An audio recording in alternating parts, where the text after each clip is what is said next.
आज पिटारा में पेश है आज के मेहमान। अथ स्वागतम शुभ स्वागतम, अथ स्वागतम शुभ स्वागतम, आनंद मंगलम। दोस्तों नमस्कार। मौका था 7 समंदर पार लता मंगेशकर के कॉन्सर्ट का। दिलीप साहब लता मंगेशकर का आमंत्रित दर्शकों के सामने तारुफ करवा रहे थे कुछ इस तरह। जिस तरह के फूल की खुशबू या महक का कोई रंग नहीं होता, वो महज खुशबू होती है। बहते हुए पानी के झरने, ठंडी हवाओं का कोई मस्कन या कोई घर, गांव या कोई वतन, देश नहीं होता। वैसे ही लता मंगेशकर की आवाज कुदरत की तख्लीक का एक करिश्मा है। और मैं इस वक्त उनको मदऊ करता हूं, दावत देता हूं कि वो आपके सामने तशरीफ लाएं और आपसे इस्तदा करता हूं कि उनका ऐसा इस्तकबाल हो, ऐसा खैर मकदम हो कि ये हॉल जो है वो गूंज उठे उस खैर मकदम से। लता जी आप तशरीफ लाइए।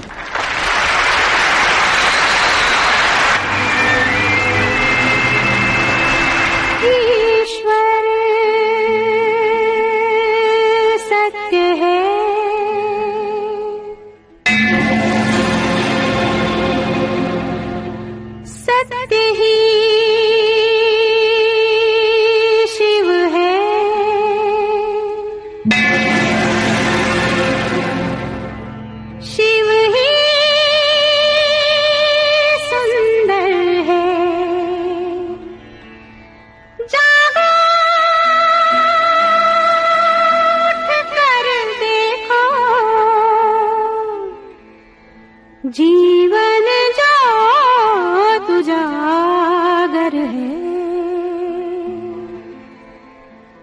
सत्यम शिवम सुंदरम, सत्यम शिवम सुंदरम, सत्यम शिवम सुंदरम, सुंदरम।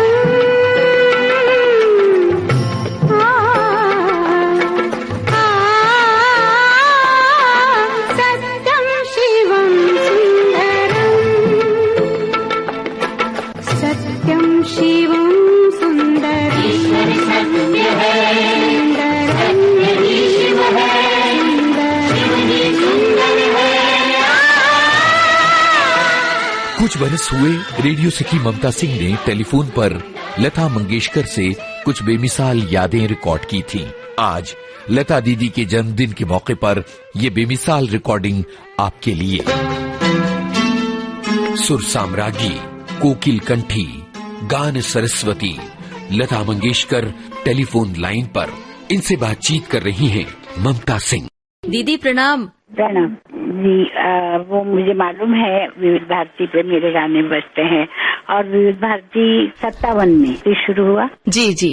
आपकी विविध भारती में पंडित नरेंद्र शर्मा वहाँ बड़ी पोस्ट पे थी और पंडित नरेंद्र शर्मा जी को मैं पिताजी मानती, तो मैं उनको मिलने वहाँ कई मर्तबा आके गई हूँ। मैंने कुछ गाने विविध भारती के लिए रिकॉर्ड भी किए थे जी। मुझे साल उसका याद नहीं है, पर अनिल विश्वास जी ने कुछ गाने किए थे। पर विविध भारती का मेरा पंडित नरेंद्र शर्मा जी की वजह से काफी अच्छा ये रहा है, मतलब संबंध। और आपका बड़ा गहरा नाता रहा है आकाशवाणी से और अब तमाम श्रोताओं से, करोड़ों की तादाद में आपके दिन वापस किया था कि चूंकि क्या हुआ, मैं वो रेडियो बड़े शौक से मतलब लेके आई थी और मैं खुद जाके रेडियो पसंद करके घर ले आई और ला के मैंने लगाया और मैं वहाँ एक चटाई डाल के उसके सामने लेट के सुन रही थी कि क्या क्या आ रहा है। तो उस दिन न्यूज आया कि के.एल. सहगल जी का देहांत हो गया है और ये कहते हुए हमें बहुत दुख हो रहा है। और ये सुनते ही मैंने रेडियो बंद किया और वो उठा के मैंने मेरे वहाँ एक नौकर था, उसको कहा कि फलानी दुकान में जाके वापस करके आओ, मुझे इस पे न्यूज जो मिली है वो मुझे सुन के बहुत दुख हुआ है।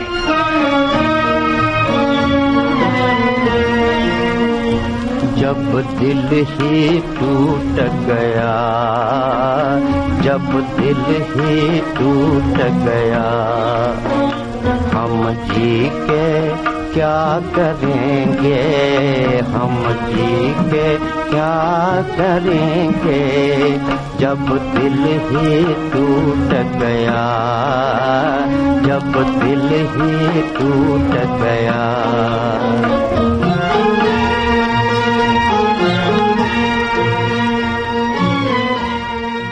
क्योंकि मैं सहगल साहब की मतलब बहुत बड़ी फैन, मैं 5-6 साल की थी तब से मैं उनको सुनती आई हूँ। मेरे गाने पे काफी उनका भी असर है, मेरे पिताजी का और उनका।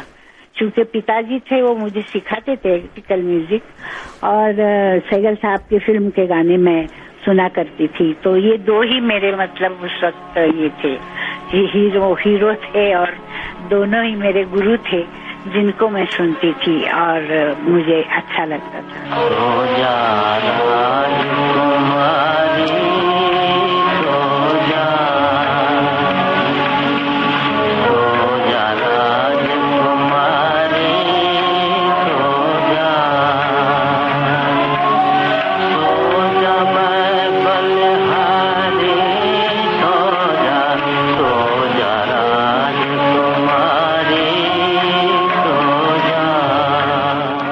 बॉम्बे में थी और थोड़ा सा फिल्म में मतलब मैं काम भी कर रही थी, और मुझे दुख इस बात का है कि मुझे लगता था मैं उनको किसी दिन मिलूंगी, पर मैं उनको मिल न सकी। तो ये बात सुन के मुझे उस दिन बहुत दुख हुआ। उसके बाद मैंने कई दिन तक रेडियो नहीं खरीदा। फिर मेरी माताजी ने मुझे कहा कि ऐसे रेडियो का थोड़ा ही दोष होता है, ये तो होना था, भगवान की यही मर्जी थी। तो खैर फिर हमने रेडियो खरीदा, और आपको ताज्जुब होगा सुन के कि उस वक्त रेडियो पे आपकी फरमाइश प्रोग्राम आता था, और मैं उसमें लेटर लिखती थी, और मैं लेटर लिख के बेगम अख्तर और सहगल साहब और मुझे जो जो अच्छे लगते थे उनके नाम लिख के भेजती थी कि उनका रिकॉर्ड बजाइए, इनका रिकॉर्ड बजाइए। और मैं फिर वो सुना करती थी बैठ के कि मेरा नाम कब आने वाला है, और मुझे बड़ा मतलब बहुत एक खुशी होती थी सुन के कि लता मंगेशकर ने फरमाइश की है इस गाने की, और वो मैं सुना करती थी। ऐसे मेरा रेडियो से मतलब काफी गहरा संबंध रहा है। मैं आपसे जानना चाह रही दीदी कि सहगल साहब का कौन सा गाना आपको इस वक्त याद आ रहा है जो सुना करती थी? उनके सभी गाने मुझे अच्छे लगते थे। सांगली में हम लोग रहते थे, तो वहाँ से मैंने उनको सुनना शुरू किया, और उनकी पिक्चरें चंडीदास वगैरह ये सब हम देखा करते थे। और उनका कौन सा गाना ऐसा नहीं था मतलब जो मुझे पसंद नहीं था। उनके गाने मैंने रिकॉर्ड भी किए हैं। श्रद्धांजलि मैंने एक रिकॉर्ड बनाई है, जिसमें सहगल साहब के रिकॉर्ड हैं और रफी साहब के हैं, तलत साहब, मतलब इन सब के मैंने गाने गाए हैं। सहगल साहब का एक गाना मुझे बहुत पसंद था, मैं क्या जानूं क्या जादू है। मैं क्या जानूं क्या जादू है, जादू है, जादू है। मैं क्या जानूं क्या जादू है, इन दो मत वाले नैनों में जादू है, जादू है, जादू है। मैं क्या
यही गाना था। फिर एक गाना था उनका सोजा राजकुमारी सोजा, दीवाना हूँ दीवाना, और मतलब बाल आए बसो मेरे मन में। उनके सभी गाने मुझे अच्छे लगते थे। दीदी, आपने बेगम अख्तर का भी जिक्र किया। उनके तो गाने मुझे मतलब कुछ फिल्मों के थे और कुछ उनके प्राइवेट रिकॉर्ड थे। एक गाना था उलझ गए नैनवा, बहुत अच्छा लगता था। वो पिक्चर का गाना था उनका, रोटी का। दूसरा उनका गाना था मुझे जो अच्छा लगता था, सच सच बताए दिल, तूने कभी किसी से मोहब्बत की है, या इस तरह का गाना था। जब शुरू में मैंने बड़े गुलाम अली खां साहब को सुना तो मैं तो एकदम पागल हो गई। मैंने कहा ऐसा भी कोई गा सकता है। और उनके गाने में याद करती थी, आए न बालम, वह तोरी तिरछी नजरे आके बान, और एक नहीं दो नहीं कई गाने मतलब उनके मैं सुना करती थी।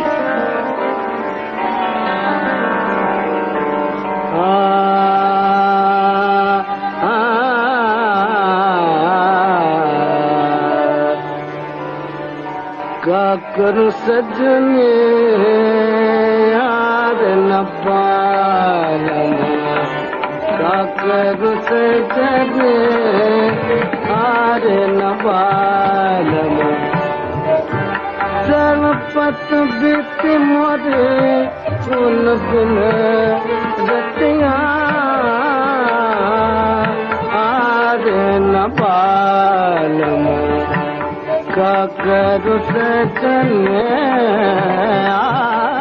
उस वक्त मैं गाना सीख भी रही थी। मेरे मतलब पिताजी की तो मृत्यु हो गई थी 1942 में। तो 42 में मैं 12-13 साल की थी, और पिताजी की डेथ के बाद मैंने नवयुग फिल्म्स में नौकरी की, और वहाँ मैं फिल्मों में काम करती थी एज अ चाइल्ड आर्टिस्ट। और मैंने मराठी फिल्मों में काफी उस वक्त काम किए हैं। हीरोइन की बहन, कभी हीरो की बहन, मतलब छोटे छोटे रोल होते थे। और उसमें सबसे ज्यादा बड़ी बात ये होती थी कि मुझे वो गवाते थे, गाना जरूर होता था मेरा। गाने के बगैर मैं नहीं, मुझे वो काम नहीं देते थे, क्योंकि वो ही मेरे पास एक हथियार था जो मैं चला सकती थी। और पिताजी ने तो क्लासिकल सिखाया था। फिर मैंने 1945 में अमान अली खां साहब भिंडी बाजार वाले, उनका गंडा बांधा था बॉम्बे में।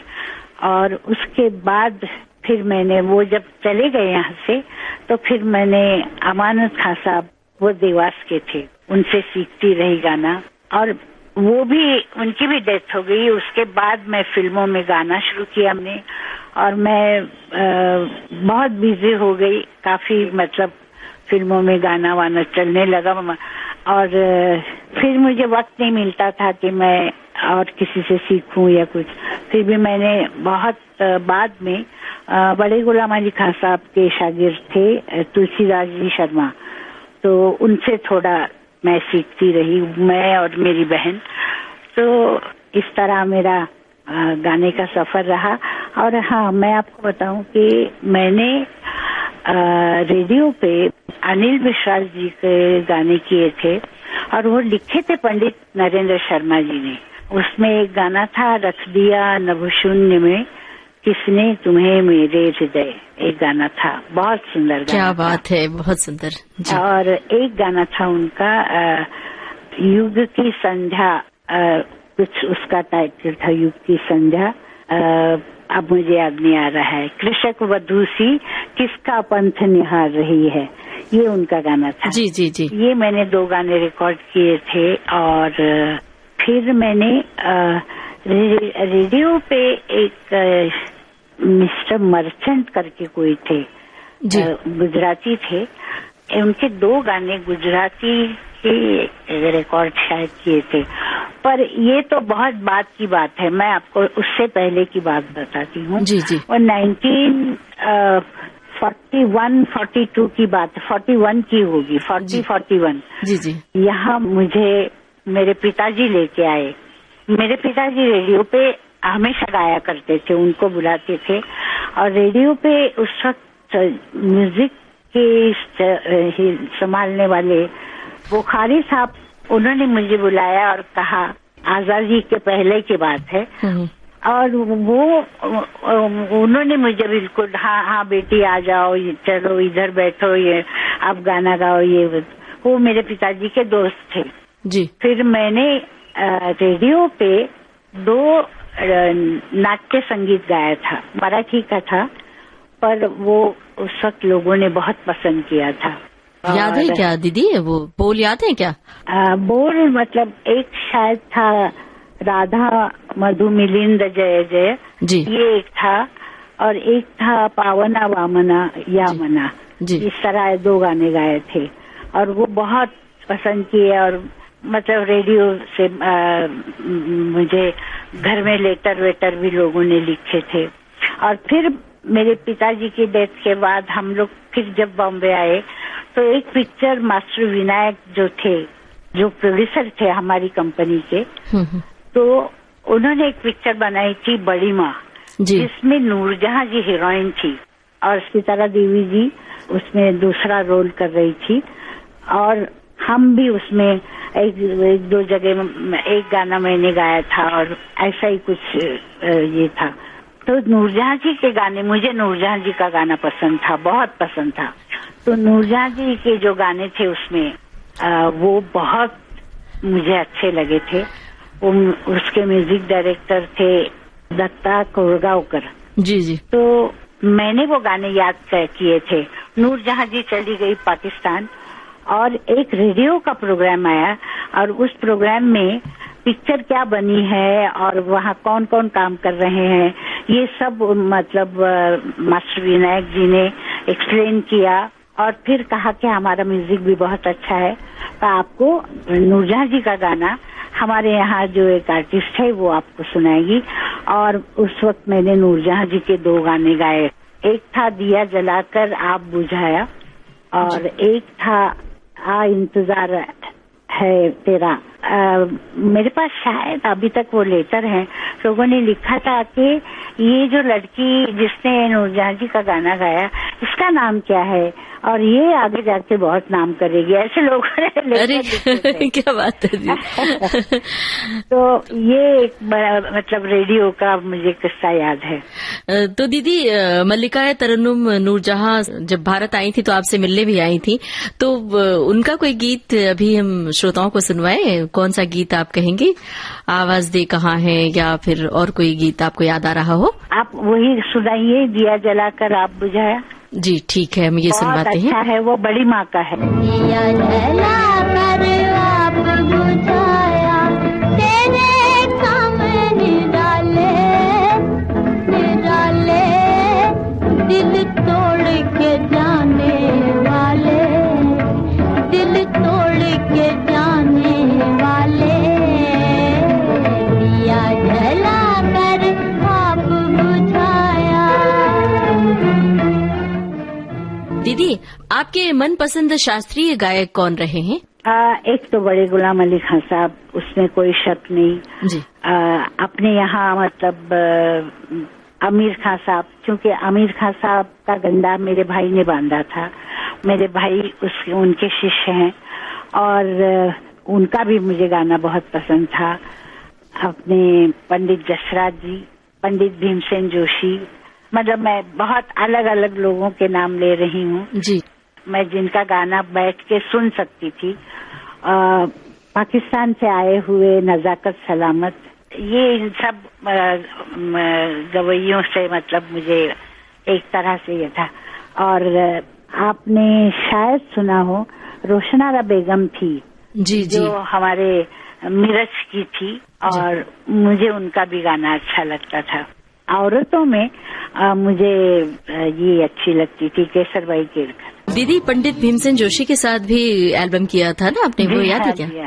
मैं उस वक्त बहुत डर गई थी क्योंकि देखिए वो बहुत बड़े सिंगर थे और किसी भी वक्त कुछ भी गा सकते थे, पर उन्होंने ना मुझे समझ के कि भाई ये डर रही है, अच्छा तो उन्होंने बहुत संभल के मतलब मुझे संभाल लिया उस वक्त और गाया उन्होंने।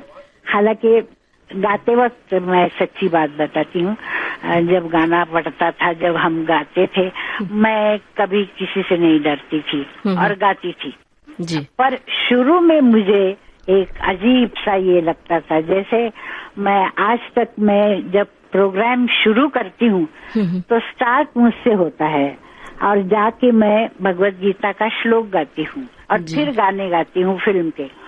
तो जाने से पहले वाकई मेरे हाथ पैर ठंडे हो जाते थे, इतना डर लगता था कि जाके अब क्या गाऊंगी, मैं कैसे गाऊंगी। तो वो मुझे रिकॉर्डिंग से पहले पंडित जी के साथ होता था कि अब क्या होगा, अब क्या होगा। उनके और मेरे डुएट्स थे, उसमें सोलो जो थे वो तो हम लोग गा लेते थे, पर जब डुएट आता था तो वो कुछ भी गा सकते थे ना, बीच में मतलब उनका मन जहाँ किया बदल के कुछ भी गा गए, फिर उसी जगह आ गए। तो वैसा हम लोग कम करते हैं। विमुख शिखर से धारा धाये राधा हरि सम्मुख लाए बांसुरिया हरि सावरिया की राधा गोरी सुनवा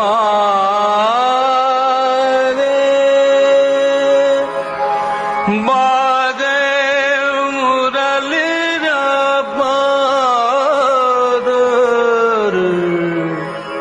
बाजे रे मुरली बादर।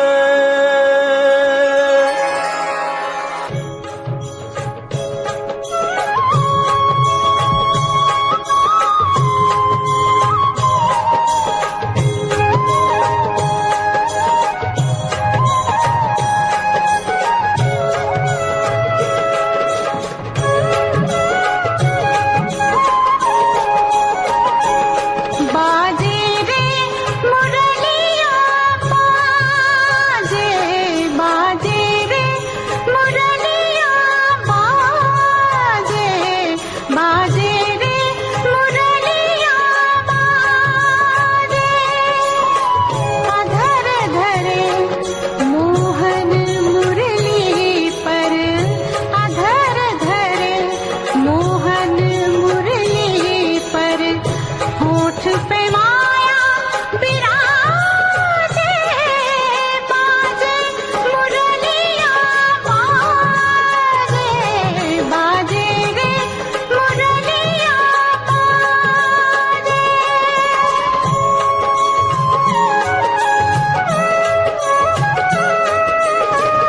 हरे हरे बांस की बनी मुरलिया, हरे हरे बांस की बनी मुरलिया, मरम मरम को छुए अंगुरिया, मरम मरम को छुए अंगुरिया, चंचल चतुर अंगुरिया जिस पर, चंचल चतुर अंगुरिया जिस पर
होठ पे माया बिराजे बाजे मुरली बाजे बाजे रे मुरली बाजे बाजे मुरलिया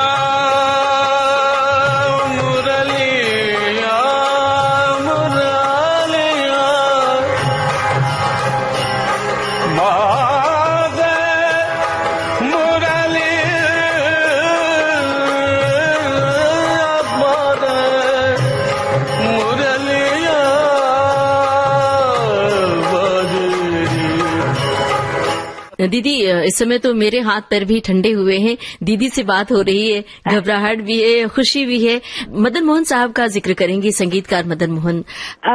उनके बहुत सारे गाने हैं और उनका मेरा रिश्ता ही ऐसा था कि वो ही याद आ रहे हैं मुझे बहुत ज्यादा, क्योंकि मैं उनको राखी बांधती थी, वो मेरे भाई थे और मुझसे बहुत उनको प्यार था। मुझे कहते थे अरे मैंने ये बनाया है, अब तू गा, तुझे जैसा अच्छा लगे तू समझ के गा। जब इतना विश्वास और प्यार था उनका, तो मुझे सबसे पहले गाना याद आ रहा है लग जा गले। ये मुझे बहुत पसंद है वो गाना। लग जा गले के फिर हंसी रात हो न हो,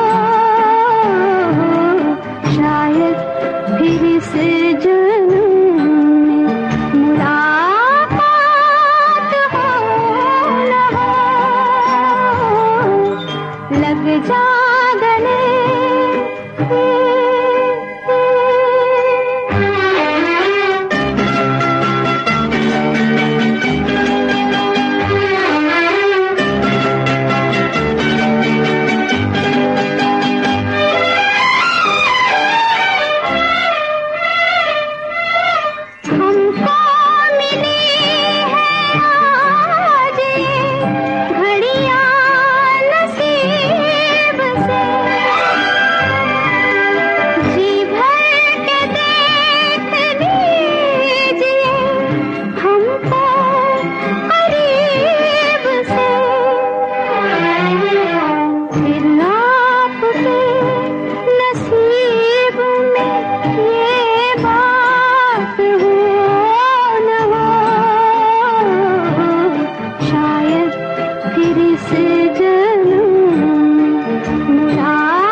ऐसे एक नहीं दो ने उनके 100 गाने होंगे जो मुझे पसंद है।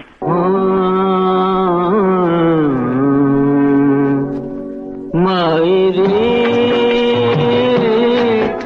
मैं बस कहूँ फिर अपने जिया की मायरे मैं बस कहूँ फिर अपने जिया की मायरे।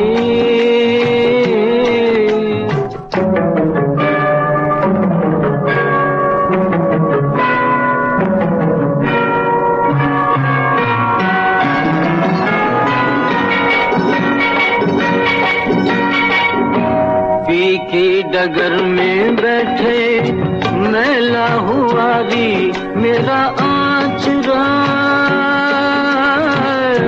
मुखड़ा है फीका फीका नैनों में सोहे नहीं काजरा। कोई जो देखे मैया पीत कवा से कहूँ माजरा। की डगर में बैठे मैला हुआ रे मेरा आचरा, लट में पड़ी कैसी बिरहा की माटी मायरे। हाँ मायरे, मैं कैसे कहूँ फिर अपने जिया की मायरे।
कौन से संगीतकार के गानों का जिक्र आप करेंगी दीदी? खेमचंद प्रकाश, नौशाद साहब। खेमचंद प्रकाश जी का नाम आएगा तो सबसे पहले आएगा, आने वाला ही आएगा। आएगा आएगा आएगा आएगा आने वाला आएगा आएगा आएगा।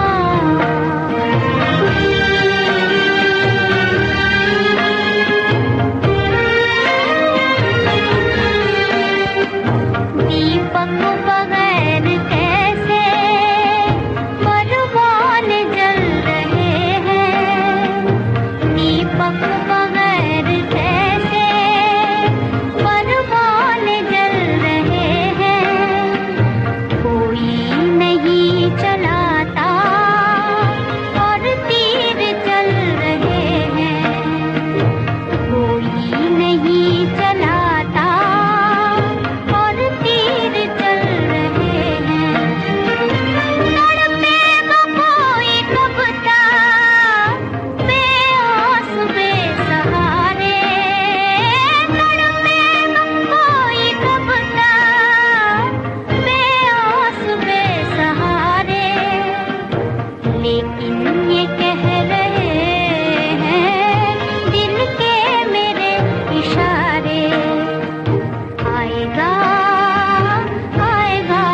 के तो बहुत सारे गीत है, पर मैंने उनका सबसे पहले जो गाना गाया था, उठाए जा उनके सितम, वो याद आता है। उठाए जा उनके सितम और जिए जा यूं ही मुस्कुराए जा, आंसू पिए जा, उठाए जा उनके। और उनके मुगल आजम का प्यार किया तो डरना क्या, जी। ऐसे बहुत से गाने हैं। और उनकी नात जो मैंने गाई थी, खुदा निगहबान हो तुम्हारा।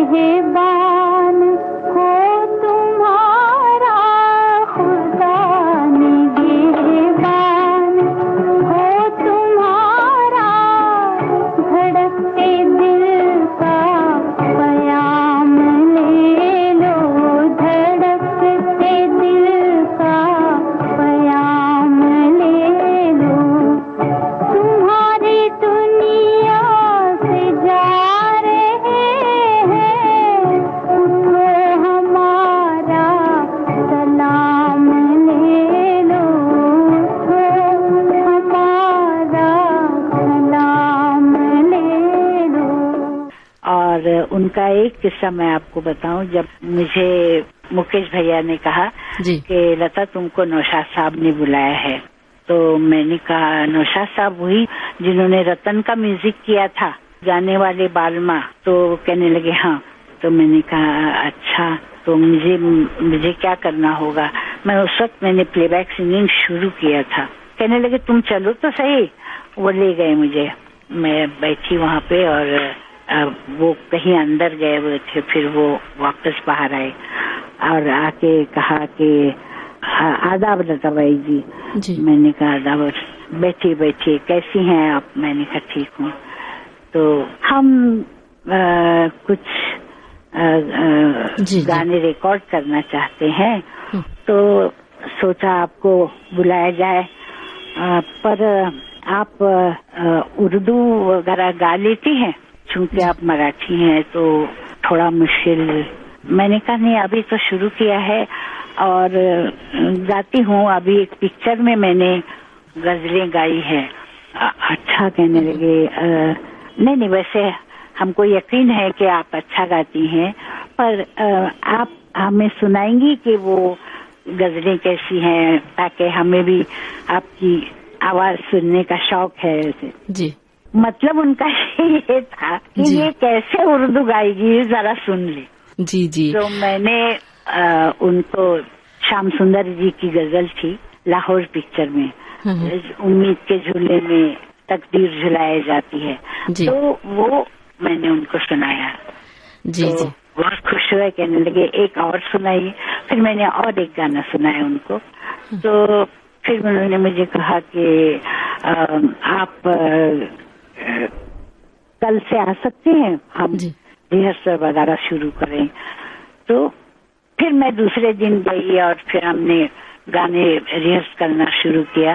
तो उनको ना ये शक था कि मैं उर्दू गा सकती हूँ या नहीं, और वो उन्होंने पहले दिन मुझे गाना लिखवाया और कहा कि अच्छा अभी ये पढ़ के सुनाइए मुझे। मैंने कहा पढ़ के क्यों सुनाऊं। कहने लगे नहीं, क्या है आप मराठी है तो एक मर्तबा उर्दू पढ़ेंगी तो मुझे समझ में आ जाएगा कि आप बराबर पढ़ रही है। और ये तो मैंने पढ़ के सुनाया उनको नेचुरली, तो फिर बहुत खुश हुए और इस तरह हमारा काम शुरू हुआ था। जी।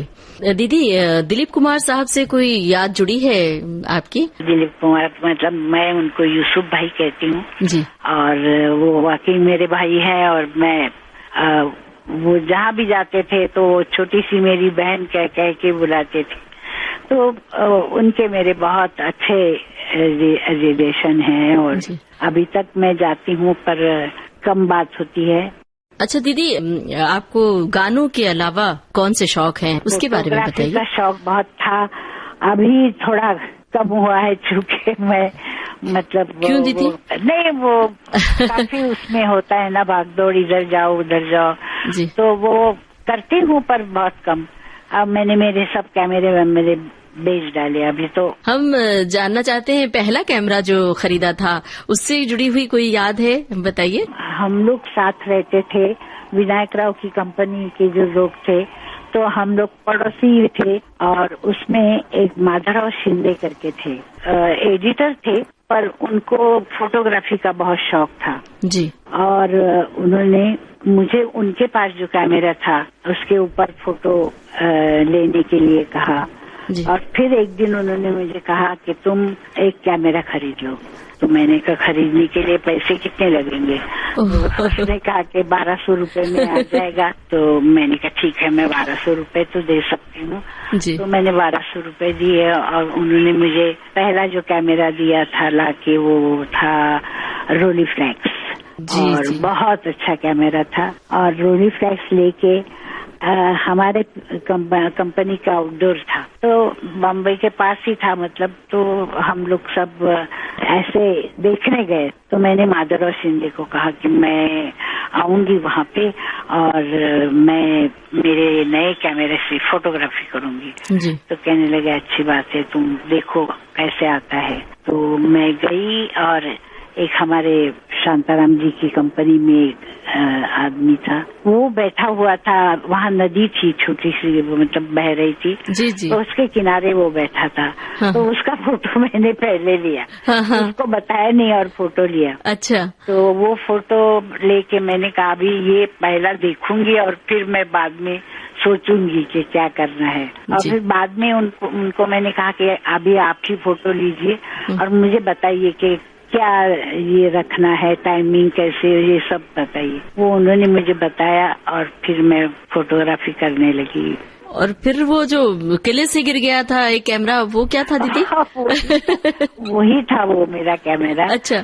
जी हाँ, मैं गई थी रायगढ़ और रायगढ़ पे हम लोग सब गए थे। हाँ। मुझे मालूम नहीं, वहाँ एक टकमक तोक है। हाँ। मतलब वो सबसे ऊंचा है जी। हिस्ट्री में ऐसा है कि वहाँ से कड़े लोट करते हैं ना, मतलब ऊपर से फेंकते हैं। हाँ। सजा होती है जी। तो वो जगह थी, तो मैं वहाँ गई और बिल्कुल उसके किनारे पे खड़ी थी मैं। जी जी। और फिर मैंने कहा कि अभी बहुत हो गए फोटो, मैंने काफी फोटो लिए और फिर मैं ऊपर आ गई थी। तो वो मेरे गले में उसका कैमरा का ये था, वो जहाँ कैमरा रखा जाता है वो था। वो मैंने कैमरा अंदर रखा पर उसके साइड के बटन लगाने में भूल गई। तो जैसा मेरा धक्का लगा वो उसका कड़े लोट हो गया, हम वो गिरा। वो गिरने के बाद हमने बहुत लोग भेजे वगैरह, कभी मिला ही नहीं। मतलब 3-3.5 महीने के बाद एक आदमी आया मेरे पास और उसने कहा कि हमारे पुलिस स्टेशन पे आपका कैमरा आया है। अरे मैंने कहा वो क्या बचा होगा उसमें तो कुछ। मैंने कहा मिला किसको? कहने लगे कोई ये था किसान और वो वहाँ से जा रहा था तो उसने देखा तो उसने हमको लाके दिया। फिर मैं वो लेके आई पर वो उसमें कुछ नहीं था, मतलब सब खत्म हो गया था। तो दीदी मैनुअल कैमरे की बजाय अब तो डिजिटल का जमाना है, तो क्या आप डिजिटल कैमरे से फोटो लेती हैं? मोबाइल का जमाना से ले सकती हूँ पर आई डोंट लाइक इट, मुझे पसंद नहीं है जी। अच्छा दीदी, आपको बड़ा शौक है परफ्यूम का, हमने सुना है, तो अभी परफ्यूम लगाती हैं? कौन कौन सा? मैं लगाती हूँ और मुझे बहुत पसंद है। मेरी पसंद का बहुत ही ज्यादा एक परफ्यूम था, अभी वो आता है पर उसकी खुशबू उन लोगों ने कुछ गायब कर दी है। अच्छा। बहुत अच्छा था पर अभी उसकी खुशबू ही नहीं आती है रोज। दीदी क्रिकेट का बहुत शौक है आपको, पुराने जमाने के प्रिय क्रिकेटर्स कौन कौन से हैं, बताइए ना हमें। क्रिकेटर तो बहुत सारे हैं पुराने जमाने के, या इंडियन भी है, मैं ऑस्ट्रेलियन भी हैं और इंग्लैंड के भी हैं, मतलब वेस्ट इंडीज के हैं, और बहुत सारे हैं। पर शौक तो ऐसे हुआ है कि हमारी कंपनी थी ड्रामा कंपनी जी, और हमारी एक टीम थी कंपनी की, जिसमें मेरे पिताजी भी खेलते थे जी। और बाकी जो काम करने वाले लोग थे वो भी खेला करते थे जी। तो हमारी कंपनी के साथ मतलब जब बाहर गांव जाते थे जी। तो हमारे साथ 2 बड़े बॉक्स भरे हुए होते थे जिसमें मतलब बल्ले होते थे और स्टैम्प्स होते थे, मतलब हर चीज उसमें डाल के और ले जाते थे और वहाँ जाके खेलते थे। और वहाँ अगर कोई बड़ा क्रिकेटर हो उसको मिलते थे तो काफी लोगों से मतलब उनकी पहचान थी। थोड़ा सा आपके गानों की बात करें क्या? आपके प्रिय गाने कौन से हैं? लता दीदी के गाए हुए प्रिय गाने कौन से हैं? खासतौर से हमें सलील चौधरी साहब के गाने याद आ रहे हैं। सलील चौधरी के गाने मुझे सबसे अच्छा लगता है वो सजना बरखा बहार आई। ओ सजना बरखा बहार आई, रस की फुहार लाई, अखियों में प्यार लाई हो सजना। आजा रे परदेसी, आजा रे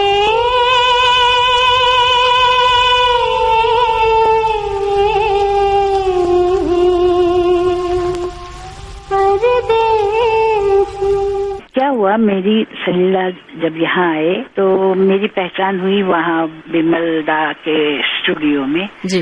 वो गाते थे, उनका एक ग्रुप था और वो बंगाली गाने गाते थे स्टेज पे, तो वो उन्होंने शो किया था वहाँ पे और फिर उन्होंने 2 बीघा जमीन के लिए उनको साइन किया था। 2 बीघा जमीन के बाद उन्होंने ये पिक्चर बनाई थी मधुमत। तो मैं सलीला को मिलने गई घर उनके, उन्होंने कहा तुम मेरे घर चलो लता। तो उनकी वाइफ थी और एक बच्ची थी शायद मेरे ख्याल से जी। और एक छोटे से घर में वो थे अंधेरी में। तो मैं जाके बैठी, उन्होंने कहा खाना खा के जाओ, मैंने कहा नहीं मैं अब जाऊंगी। तो फिर मुझे उन्होंने कहा लता अभी दुर्गा पूजा आ रही है जी। और बंगाल में हमारे, तुमको मालूम है बंगला गाने बहुत सुनते हैं लोग जी जी। तो मैंने कहा जी हाँ वो भी मुझे मालूम है। तो कहने तुम मेरे 2 गाने गाओगी? तो मैंने कहा जरूर गाऊंगी, पर आप मुझे बताइए कैसे बोल वगैरह कैसे ये करने हैं। तो उन्होंने मुझे वो गाना सुनाया, ना जेऊना ओ सजना जी। ओ सजना, उसका हिंदी वर्जन बहुत बाद में बना है जी। पहले ये गाना बना था ना जेऊना रजनी एखोनुवा की, ऐसा उसके बोल जी जी। क्या बात और है। दूसरा गाना था सात भाई चंपा जागो रे जी। तो ये 2 गाने हमने रिकॉर्ड किए और कलकत्ता में तो धूम मच गई, मतलब इतने चले कि बाद में हर साल मुझे सलीला के 2 गाने करने पड़ते थे जी।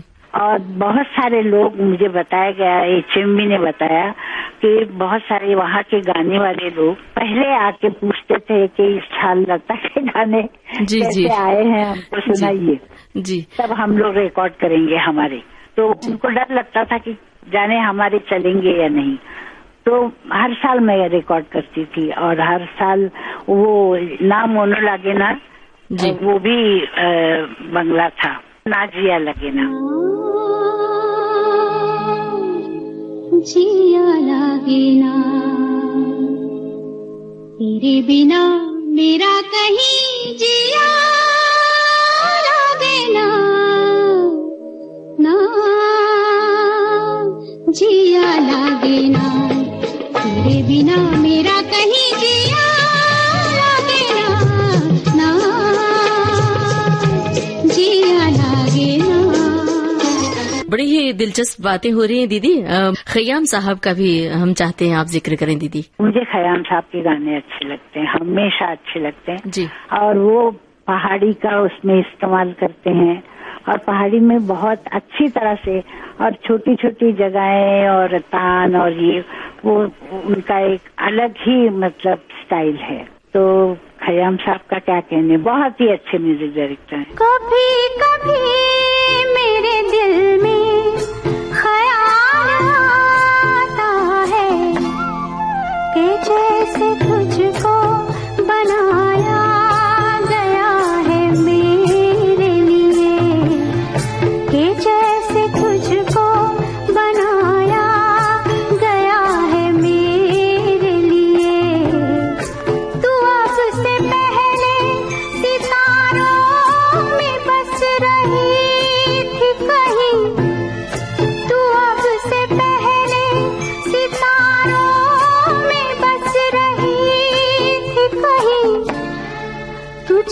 ज़मीं पे बुलाया गया है मेरे लिए, तुझे ज़मीं पे बुलाया गया है मेरे लिए। मजरू साहब का भी जिक्र हम चाहेंगे आप करें दीदी। मजरू साहब हमारे फैमिली मेंबर जैसे, उनके सबके साथ मतलब दोस्ती थी। हृदयनाथ के साथ और उषा, मीना, बच्चे सब घर में आके बैठना और खाना बना के लाना, और उनकी वाइफ आती थी और वो तो घर की बात थी। और कवि मतलब शायर तो वो आला दर्जे के थे, मतलब उनकी तारीफ क्या करें हम। जी जी। हम बहुत छोटे हैं उनके सामने, और शायर होने के बावजूद बहुत बहुत भले इंसान थे। रहे न रहे हम महका करेंगे, बनके कली बनके सबा बागे वफा में, रहे न रहे हम।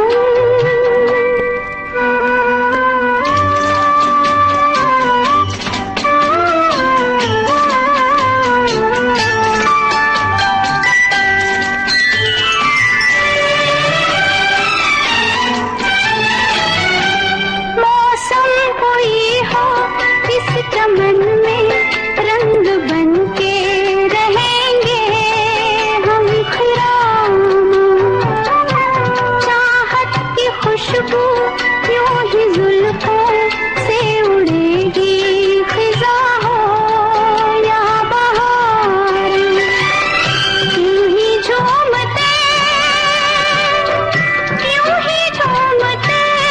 और खिलते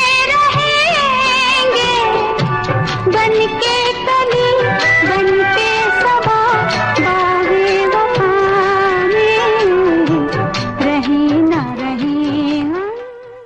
दीदी गुलजार साहब के गाने भी आपने गाए हैं, गुलजार साहब को याद कीजिए, गुलजार साहब के बारे में कुछ कहिए ना। गुलजार साहब के हमारे बहुत अच्छे संबंध है। हम मेरे भाई की पिक्चर भी उन्होंने लिखी थी और डायरेक्ट भी की थी, लेकिन और उसमें भी उन्होंने बहुत अच्छे गाने लिखे थे। एक उन्होंने लिखा था गाना लेकिन में, जो अपने सुरेश वाडकर जी ने गाया था, सुरमई शाम, वो मुझे बहुत अच्छा लगता है। सुरमई शाम इस तरह आए, सुरमई शाम इस तरह आए, सांस लेते हैं जिस तरह साए, सुरमई शाम इस तरह आए, सांस लेते हैं जिस तरह साए। वो गाने बहुत अच्छे लिखते हैं, और कोई कोई गाना मतलब उनके कुछ कल्पनाएं होती हैं ना, वो हम लोगों की कल्पनाओं से हटके होती है और अलग होती है, जो कभी कभी समझ में नहीं आता है कि ऐसा उन्होंने क्यों लिखा है। मैं केवल तुम्हारे लिए गा रही हूँ, मैं केवल तुम्हारे लिए गा रही हूँ, क्षितिज पार की नील झंकार बनकर मैं सतरंग सरगम लिए आ रही हूँ, लिए आ रही हूँ, मैं केवल तुम्हारे लिए गा रही हूँ, मैं केवल तुम्हारे। ये थी जानी मानी गायिका लता मंगेशकर से ममता सिंह की टेलीफोन पर की गई बातचीत। आपको बता दें कि ये रिकॉर्डिंग हमने अपने संग्रहालय से निकाली थी लता दीदी के जन्मदिन के खास मौके पर। लता दीदी को हमारा विनम्र नमन। पिटारा लाया था आज के मेहमान।